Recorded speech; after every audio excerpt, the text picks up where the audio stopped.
Corinne's session today is called Playbook on Measuring Paid Advertising. Okay, I'm going to stop sharing and now you can share, Corinne, and we'll start your session.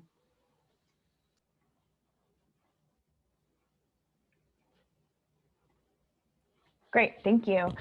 Yeah, so like Rachel said, I am at the University of Michigan, and that is an interesting place to be because we have a kind of an odd setup in terms of where I sit for communications. So we have a central communications office, and within that office, we have several other offices, and then offices, and then offices inside those offices.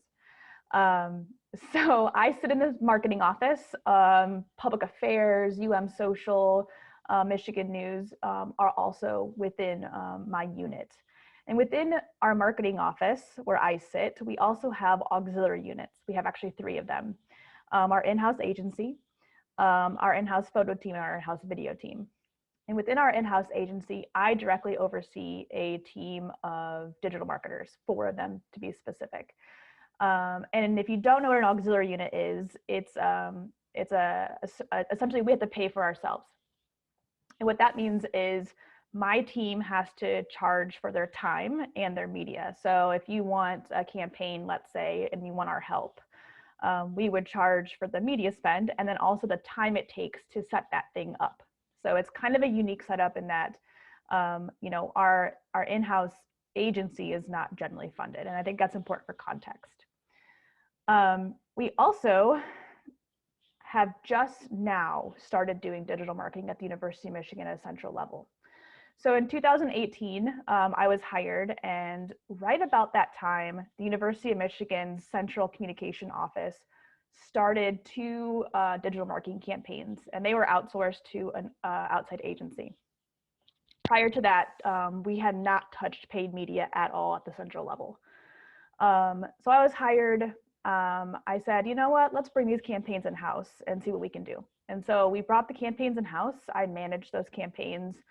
And then we also looked for opportunity to expand digital marketing services to campus because there was a growing need and want for that kind of expertise.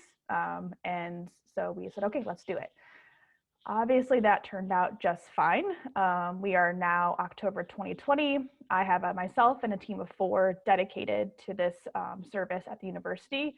We've touched about 60 campaigns since June 2018, and about $1.5 million in-house has been brought back in-house at about $25,000 average budget per campaign. So it's been a heck of a ride, if you will, the last 2.5 years, but very exciting. And I think, there's a lot of reasons this has been successful, but the reason, and I think the most prominent reason, is because of measurement and how important it is to successfully measure anything. And it really is, it's how you prove your worth, especially on my team, and how we ensure that we continue to provide services to campus. And it also comes down to, so U of M is a very traditional university. So we love our publications, our print publications, and obviously those have their time and place, but you really don't earn the trust of a 203-year-old university by reporting on vanity metrics. And that really comes down to really reporting and measuring correctly. So my team has a playbook to measure our campaigns, and it goes well beyond the data you find in those platforms. And so the playbook for measurement, so we've got a team of experts, we've got agreement, historical data, and strategy. And I'm going to go through these 4 topics for this presentation. And the first is a team of experts. So, I don't know about you guys, but the University of Michigan likes to silo every single thing possible. So we all kind of work in our little boxes over here, and we don't talk to each other. And marketing is not centralized. You don't have to even ever talk to me ever. If you want to go do a marketing campaign, you can go do what you want, right? So it's very difficult, but it's so important if you want to properly measure paid media to get experts in the room. And specifically, you want to get admissions, you want to get marketing, and you want to get decision makers out of those boxes into the same table. because they provide so much value and insight and other perspectives on your paid media that you may not have thought of before. So I think we have a poll for let's see what the landscape is for silos here. Oh, sorry, I launched the wrong one. Let's start with this one. Let's start with your average digital marketing campaign budget. Zip, zero, zilch. Ha, what's a budget? Or between about 500 to 10K, 10 to 50K, 50 to 100K, 100 to 50, 50K plus. Let's see where you're at budget-wise. It's looking like the majority are hovering between $500 and $50,000 or so. Gonna go ahead and share that. That's the results we're seeing here. Now let me pull up the other question. So Corinne was asking about silo, or talking about silos. So who here works with your central marketing office on recruitment campaigns? Do you never work with them? Sometimes work with them, frequently work with them? It's looking like the majority are in the frequently camp right now. That's those results right there. Well, that's good to hear. Yeah. That's not the case at U of M. And for the 24 that said never, I think you should try and change that. So yeah, like I said, so the University of Michigan is very siloed, and I hear that quite often across higher ed. And so the importance of getting these teams of experts to the same table in order to properly measure paid media is so important. And I'll get to that a little bit.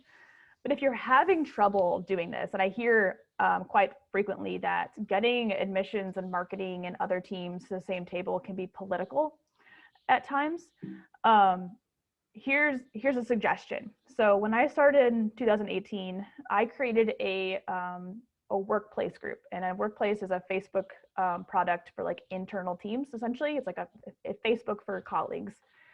I created a page called Marketing Strategy, and I just started sharing content. So as a digital marketer, gosh, I think I spend at least an hour every morning reading publications, right? Because things change every day. I swear Facebook changes their targeting parameters and their buckets like 3 times a day. And like I go in there one day and I can do this, and the next day I can't, and it's just impossible.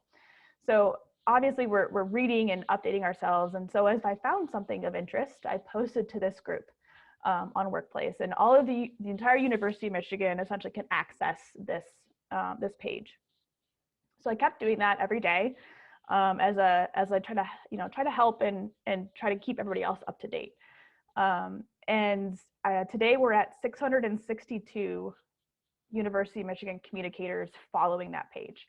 So that's huge. And they're really just looking for value and information, because typically digital marketing, I actually don't know that anybody's full-time job is digital marketing at the University of Michigan, except for me. So in my team. So they're really looking for information and insights and just basic helps on how to make their campaigns better.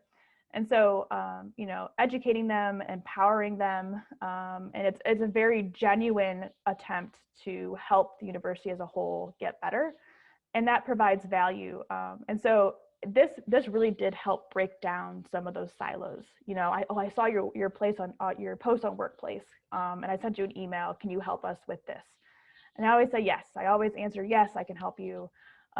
What do you need? So if you're having trouble breaking down those silos, I would suggest you find ways to provide value to your campus. That way you can start having more collaborative meetings. So we're going to assume that silo breaking worked out pretty well, and you've now got your admissions, your marketing, and your leadership to the same table. And it's important because, like I said, of the perspectives they bring to the table in measuring your paid media efforts. So your admissions teams typically know our student journey the best. They know what steps are being taken, what events they can attend. Do they need to take a test before they apply, and that kind of stuff. They really have that down. Leadership tends to know and understand business goals, which is essential here, not just marketing goals, but business goals, and also the needs of the university. So there might be initiatives that we're unaware of, or things they really want to focus on that we wouldn't know unless they had been brought to this table. And then marketing, of course, which obviously I'm a little biased too. We've got the tools and strategies to reach beyond the typical communication channels, which is so important because if you, I don't think anybody works at a university that doesn't need some sort of recruitment effort, right? Otherwise, otherwise don't invite me, I guess. But I think everybody needs some help, you know? So it's such an important collaboration with these three groups. This is my team pre-COVID, obviously, at Shake Shack. Shake Shack like just opened in Ann Arbor, so we're like so excited. It's delicious. If you don't know what Shake Shack is, it's like Whataburger, but like less greasy.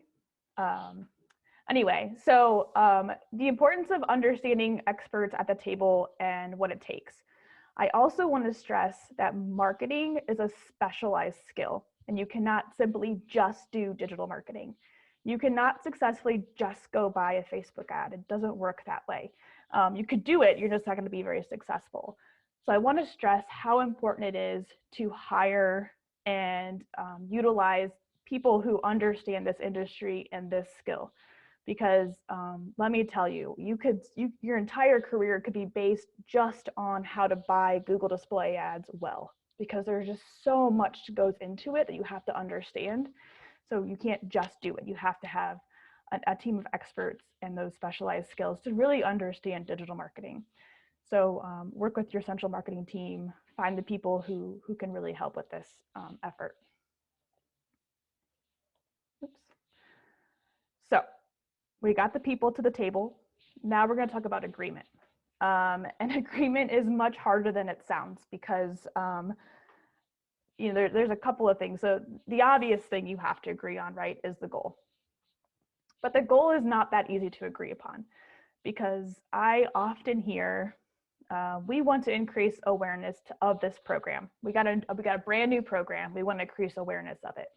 Great. Okay. So that means you don't want to track to students. You just want to track awareness, right? Well, no. We want students. Okay. Well, that's a different conversation, right? Awareness is not the same as increase in students. It's not the same things. And I give you an example. So the back end of Facebook Business Manager, so where you buy the Facebook ads, on the right here, or it's my right, I don't know if it's your right. Anyway, the create new campaign kind of box here. You can see that the campaign objective you can choose in Facebook ranges from brand awareness all the way down to store traffic, right? And you'll notice that awareness is different than leads. It's different than conversions. And that's because digital marketing optimizes towards objectives, right? Depending on what you want to do. So awareness is not the same as an increase in students. And it's incredibly important to understand that. So you have to get agreement on the goal. So you don't actually mean you want awareness, you actually mean you want more students. And so agreement on the goal is really, really important. And what's helpful with figuring out the goal and getting agreement on the goal are SMART goals. And you may have seen this before. So a SMART goal is specific, it's measurable, achievable, relevant, and time-bound. What's interesting in higher ed is, so I often hear, we want more students. Well, yes, but what kind of students? Do you want in-state or out-of-state students? Because financial aid is distributed differently. Do you want grad or undergrad students? Do you want students out of high school? Do you want transfer students, right? All these kinds of students and different kinds of students, you have to get very specific in the goal because they're different, you go after them differently, and you can measure them differently across your strategy. Measurable. So we have a unit here at the University of Michigan who uses Excel sheets as opposed to a CRM. Which is a really fun game to play. But the question is it measurable? Well, it depends on what you have available to you in terms of tools. Achievable. So do we have a month to increase by 2,000 applications? If so, we're probably not going to reach that goal. Do we have $1? Do we need $10,000? Those kinds of questions. And also, you know, giving us a date. So the application deadline is probably a good idea to take your goal and by when do we need to achieve this. So after getting super specific with your goal, I also suggest you do a couple other things, and that's ask questions in different ways. So when you're at the table with your team of experts, don't ask what's the goal, because like I said, that can be vague. I always ask, what does success look like? Or what, at the end of this campaign, you know, how will we know we were successful? And that tends to have a different conversation than if I just ask what the goal is. And then also KPIs. So KPIs may or may not be marketing jargon, but understanding the student journey with our team of experts and our admissions team at the table, you know, 2 weeks, 1 month, halfway, the last 30 days of this campaign, when we look back, how will we know we're on pace to achieve this goal? So I came from the private sector and didn't do recruitment marketing before I came to the University of Michigan. And we were doing a campaign last year, one of the first campaigns that we launched, and no one was applying. Gosh, I was like panicking. It was like 3 weeks in, we had no applications. And I was like, God, this is the worst thing ever. You should fire me. I don't know why I did this. Like, oh my gosh, this is awful. But it's because I didn't understand that no one applies until like the very last possible minute to the program. So it would have been good to understand that, to look back and say, okay, don't panic until, you know, we get to this point with applications, and those KPIs along the way.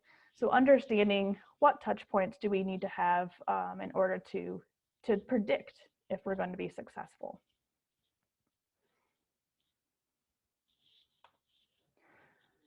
It's also important to get agreement on the journey. So, you know, there's M. Stoner is a great company to follow. They do a lot of really cool student journey mapping, but essentially the journey for students, right? So a student has no idea who you are. They become aware of who you are. They engage in some way. They micro convert. So they submit a lead. They attend an event. And then you engage them a little bit more, and then they apply, right? So that kind of funnel for the student journey. And the admissions teams tend to understand this way better than anybody else does. So that's why they're at the table. But we need to get agreement on what this journey looks like. So specifically, when you have your very specific goal figured out, what does it look like in terms of really important touch points? I know for some programs, they require you to do a visit before you can apply, or other things like that. What are those journeys, and who's responsible for them? Is admissions tracking events? Is admissions tracking leads? Is marketing tracking leads? That kind of stuff, and understanding the roles and responsibilities as we go through this student journey, and making sure we're covering off on each other and there's not a gap, because when a lead is submitted to a program, what's the follow-up? Who's following up? How frequently are they following up? That kind of stuff. Sometimes marketing ends and admissions begins, but there's a gap there sometimes. So making sure that we're overlapping. Also, highly suggest, if you want to measure paid media, you get agreement on what you want to measure. So if you've ever been part of a market research market research project, you know that you have to figure out what you want to report out on before you actually do the project, right?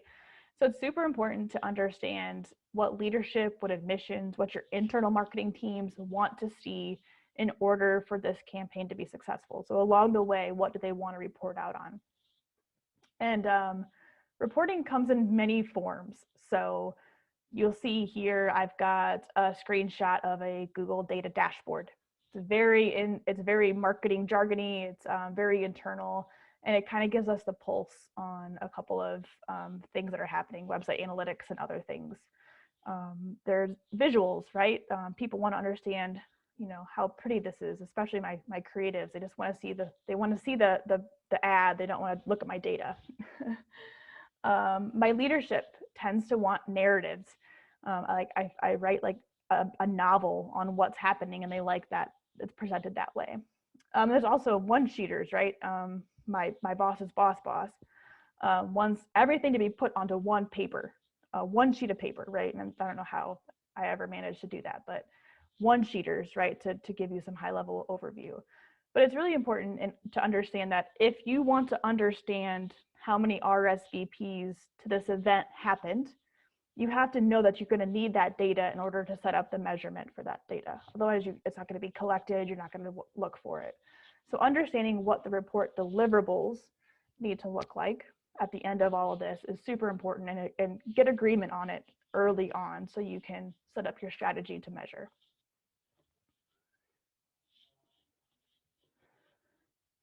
So team of experts, agreement on the goal, the report deliverables, and the student journey, and historical data.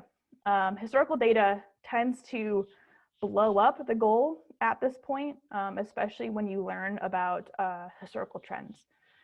So you cannot measure success, and you cannot measure paid media campaigns without knowing where you've been, because if you've increased, but maybe you didn't because based on historical data you didn't. So it's a really important context to have and understand where you've been in order to understand if you've been successful. So I've heard this before, and this is actually a real example. We need 2,000 applications. Great. However, we've been declining year over year over year in applications. So what that means is if we did nothing else this year, you would probably decline again, right? This trajectory is down, so we would decline again. So what you're asking is, 1, we stop the bleed, 2, we increase significantly, and 3, we increase when all we've been doing is decreasing. So your goal early on that you agreed upon may now become, impossible, because now you're seeing the whole picture of historical data. What are the trends? What have we been doing year over year? And what's happened, and then reevaluate that goal. Because you can't successfully, you might have a successful media campaign, but it doesn't look successful because you only stop the bleeding, if you will. I also hear we need more inquiries, which is a valid goal for sure. But maybe you just need better inquiries. So the goal then changes, right? So you can have all the inquiries in the world, but if they're not relevant to the program, it doesn't really matter that you have all these inquiries. It's also good to get and understand how hard an inquiry has to work to become an application. So how many inquiries to application do we need? How many application submits do we need? And that math, because if you understand that you need 10 inquiries for every 1 application, then you can figure out the math backwards and figure out, what it is we need to achieve our goal. Historical marketing data. Now, the University of Michigan, when we partner with our campus partners, we actually typically don't have historical marketing data to work off of. If you're lucky in that you have historical marketing data, definitely use it. But we tend to not have access to anything because it's the first time programs are just now launching digital marketing. So we use a couple of, we use WordStream. WordStream is shown here in this example. We use Google Trends. We use other platforms that benchmark click-through rates and other things like that. And we essentially do like a mini marketing study. We also look at the market. So, what's the competition doing? If anybody here is from MSU, I'm pretty sure I use MSU as an example all the time. So my apologies. Are other people doing this program? Are they in market? Are they using paid advertising? So we use a lot of research in order to form some historical marketing data because we typically don't have it on our own.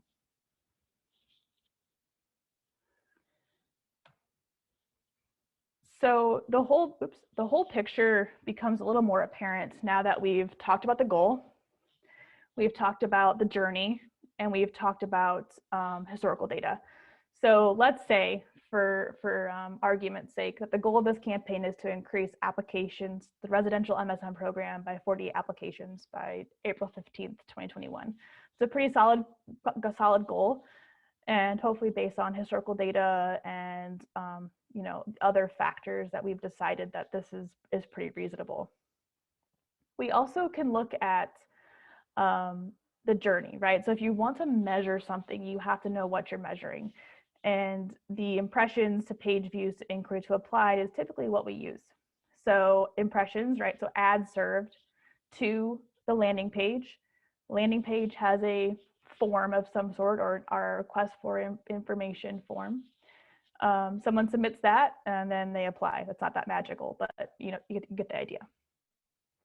And so understanding that journey and understanding the historical data. So if you want 48 applications, which is the goal, you can work math backwards to understand what that will take, because you have your historical data from your team of experts from admissions. Here is the formula we use on my team. I'm not sure if you're ever asked, like, what's the budget gonna, like, what's it gonna take to achieve this? Or like if you're asked, what's the budget? And you're like, I don't know what the budget is. This is what we use to get a roundabout budget. It's a little complicated, and I'd be happy to talk it through individually, but essentially we use these numbers and work it all the way backwards to get a budget for paid media. We use 30%. So we assume, or we guess, that an inquiry to application conversion is 30%. We assume that all page views, so 2% of all page views become leads. We assume that 0.5% of all ads will become page views. And we assume $10 per CPM. Again, this is a little complicated, but this is how we calculate our budgets for paid media. If someone ever asks me how much money we should get them. You could also use $100 per lead. That's LinkedIn's number. So LinkedIn, we have a LinkedIn rep dedicated to us, and it's about $100 per lead that we use for calculations. And we also try to have conversations about the value of a student. So when I say I need $40,000 to achieve this, you about see admissions teams like fall out of their chairs and faint. But trust me, when I say that $40,000, if you take that and divide it by $10,000, which is about the lifetime value of the student, it's not so bad. If we just get 6 students, we've paid for it and then some. So trying to change the conversation about budgets, and it's not that bad. So again, I'd be happy to discuss this if anybody has any questions, but this is what we use. So team of experts, agreement, historical data, all come together kind of to form this measurement strategy. But you really can't measure paid media until you have the other things in line, because the experts, like I said, they've got the journeys, they've got the information. We have to agree on what we're actually measuring and what we're measuring to, and we have to understand where we've been before we understand if we've been successful. But the strategy comes in with paid media, and specifically, I want to get this across. So marketing doesn't magically measure itself, okay? So if you go onto a web page and you click something, that click is not tracked unless you intentionally track it. So there's lots of things that you don't that some people don't understand how it happens in the back end. But I get asked for reports on things like, well, are people scrolling? Well, I don't know. We didn't set that tracking up. So it's important to know that there are some limitations to out-of-the-box tracking. And what you need to measure, right, it has to be very intentional. So we've got the goal, the experts, historical data, reporting, deliverables, and the journey. And this all comes together to help us understand how we're going to measure this thing. So every paid media campaign that my team deploys has ads, a landing page, and a thank you page. And this is the journey is pretty long and is way past this, but I'm going to focus on these things. The ads, the landing page, and the thank you page. So we send all of our ads to a dedicated landing page that talks just about the program. And when they submit a form, they get a thank you page which then gives them further actions to take, download a view book, that kind of stuff. And they all look and feel the same across the board, right? So I know that when I click on this RN to BSN ad, I'll get an RN to BSN landing page and a thank you page. And we'll actually get an RN to BSN email campaign as well.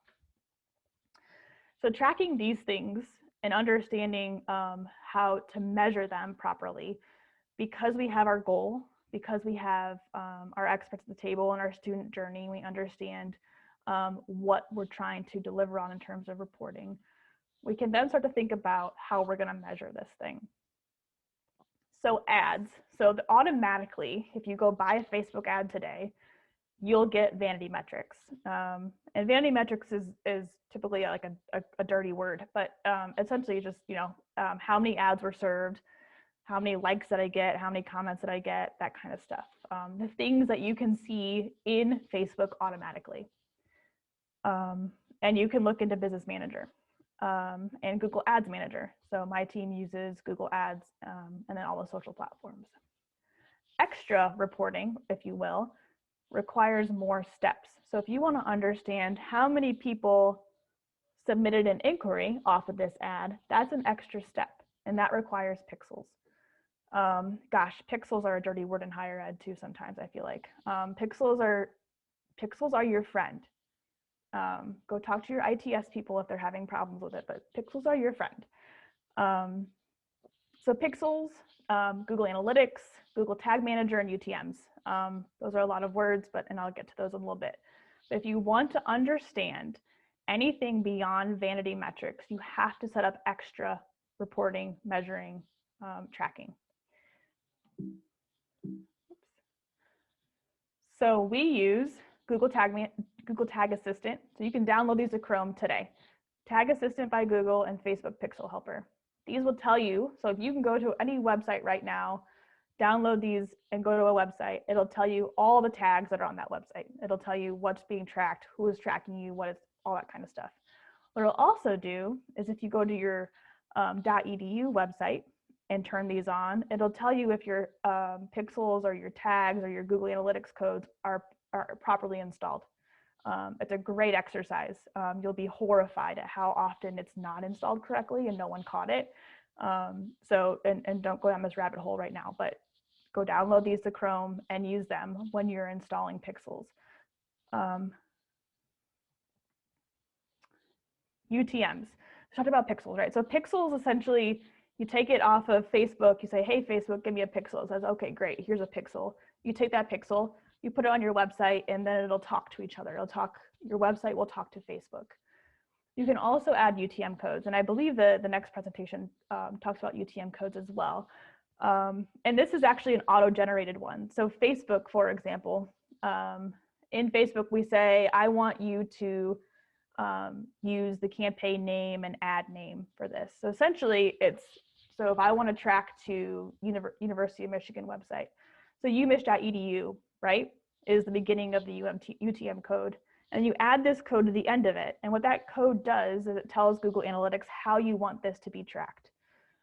Without UTM codes, you don't get to know what's happening on the website from your ad.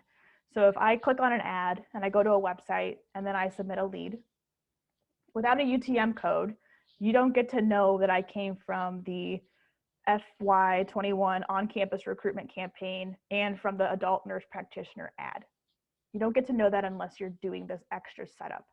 UTM codes are great and they're amazing. And I think in the chat, they're gonna add a link to the UTM builder we use at the University of Michigan. It's just a Google UTM builder. And I think we have a pop quiz. We do. And again, we're going to learn more about UTM in the next session, but anybody know what does UTM stand for? Urchin Traffic Monitor, Universal Tracking Monitor. I know what it is, but not what it stands for, or what's a UTM? And it's totally okay to say that too.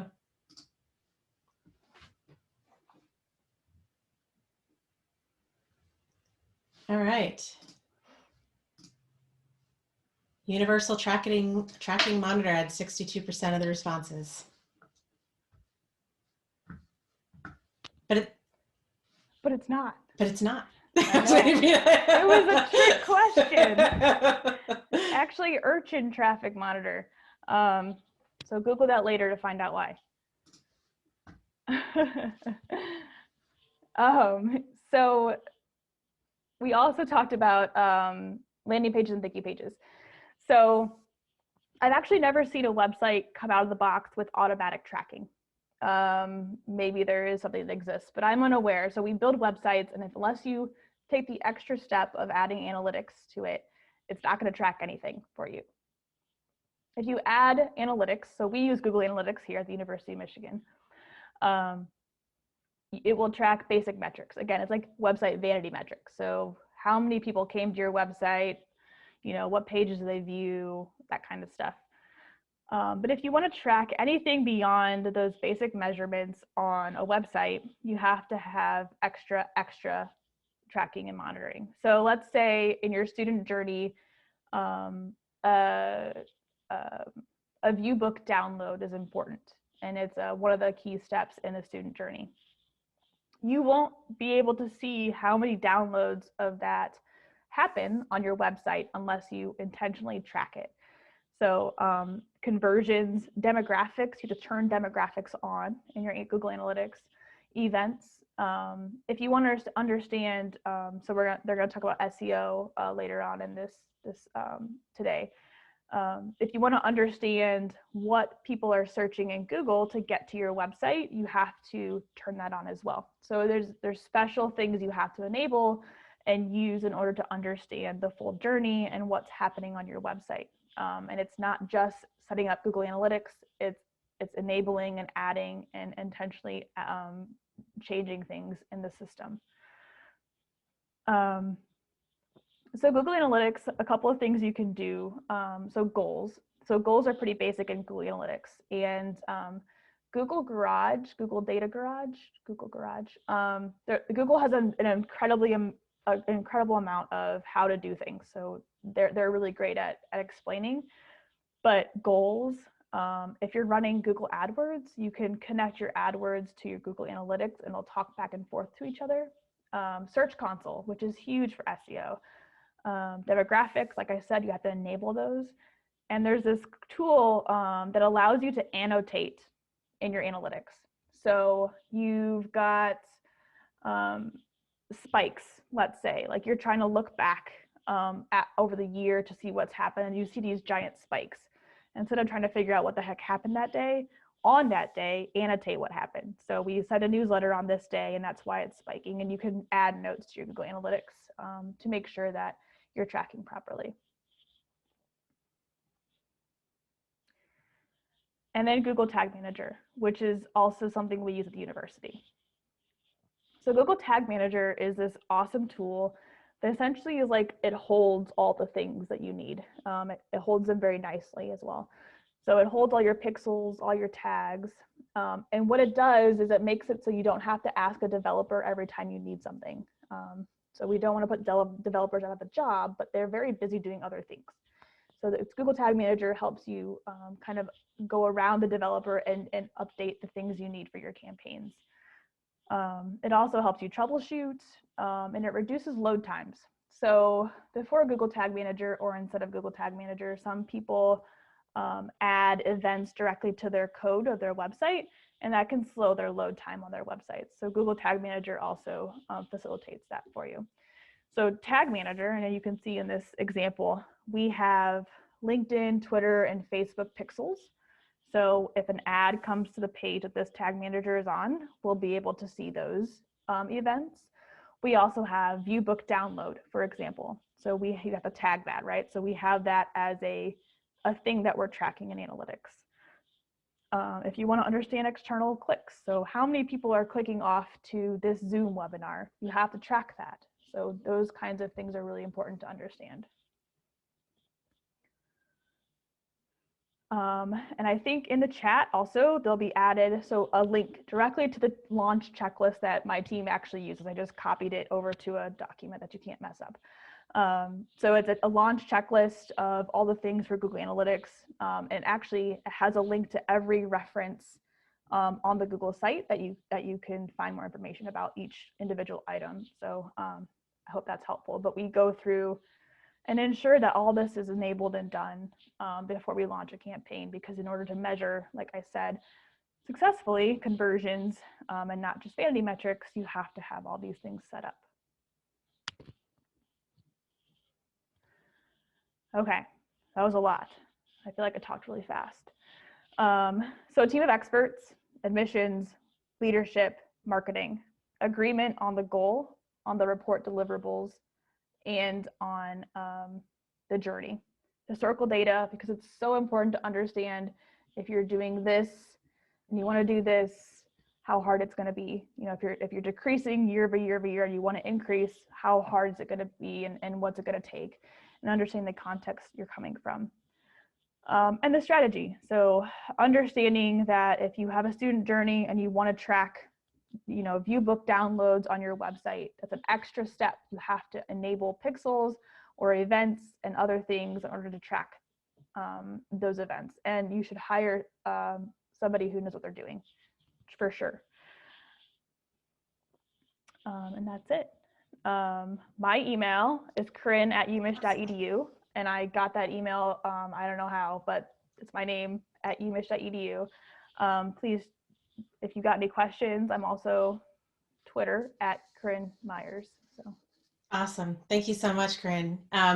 We have a couple minutes here for questions. So I've seen a couple come through chat, and we have one hand raised as well. So first I'll start with Catherine. Once she says, I'm struggling to get people to use UTM codes.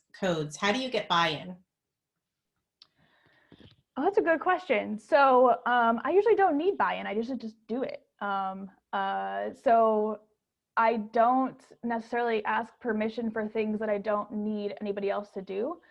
But it is helpful to show the deliverables. So if, let's say you need somebody to do UTMs for you, I would say, because we don't use UTMs, we can't see X, Y, and Z. If we were to use UTMs, we could see X, Y, and Z and provide that feedback to show them what they're missing. Okay, great. Autumn from Villanova, I'm going to ask to unmute you so you can ask your question. Go ahead. Hello. Thank you, Corinne. This presentation is really great. I have two questions, and they don't need to be, I think really my first question is if you can shed some light on how you managed to go from a one-person team to like hiring 4 full-time people, is that correct? In a span of 2 years? I guess, like, what was the magic thing that you did to make that happen? And the second question is, what kind of magic did you use to convince your IT people that you could go around them in Tag Manager? Great questions. Oh gosh, there's an entire presentation I could do on how to hire and manage an in-house team. It really would take a long time. However, it really came down to proving we could do this and proving we could do it better than the agency we were working with, which it took a lot of convincing. I swear my boss was like, I am trusting you, please don't let me down kind of face all the time. But it really was, you know, no one knows your university better than you do, or your students better than you do. And so it's so important to have this kind of information and skill set in-house. I still haven't convinced anyone we should be generally funded, which is my next goal. So that's helpful, but there was such a high demand for this at the university that it felt like it was, we had to try it. And like I said, I didn't hire all 4 people at one time. It was like one here. All right, we're doing good. Let's hire somebody else. All right. And we actually didn't hire anybody until the workload got so bad that we were threatening to quit. Right. So it was about supply and demand for a while there. In terms of ITS, gosh, just don't tell my ITS people I'm going around them. No. So it's good to have, so our web developer, I had to sit down with them and present this, like, why is Google Tag Manager good? What do we need it for? And essentially I had to sell it to them in order to get them to buy in. And I also reassured them that I wasn't going to go break their stuff. I was gonna stick in my little sandbox here and not mess with their things. So it was about, I essentially had to deploy a marketing strategy to them to get them to do this. So it worked out okay. Awesome. Thank you, Autumn. Okay, we're going to take one more question, then take a real quick break. Gosh, there's so many to choose from. Let's see. So Bruna from Davidson College is asking, do you get direct access to CRMs to look at historical data and see who applied, in other words, who you converted, or do departments supply you with that information? Yeah, so it's a little bit of both. So we work with, so it depends. So in Salesforce, for example, when we embed a Salesforce form on a landing page, we typically have direct access to who submitted their form into that Salesforce area, if you will. It's kind of carved out for us. Others let us have CRM access, others do not. It depends on how tight they hold their stuff. We are pretty agnostic in terms of CRM and other things like that. As long as we have real feedback and real time feedback on those kinds of things, we don't require necessarily access to CRMs. What does work well, so every Friday, so for our art and design school, for example, every Friday we get a report. It's just automatically download a report, it goes to my email, and we can then look at data. Because I know that sometimes, like Salesforce, for instance, charges for seats. And I don't want to make anybody pay for me to have a seat in their Salesforce. So they just send me a report every once in a while. So it really is dependent on who we're working with and what that relationship looks like. Great. Okay, thanks. Laura, Jameson, others, I'm so sorry. We just have run out of time. We will get these questions to Corinne though, and they'll be part of our follow-up to you. So don't worry, we will do our best to get your questions answered. And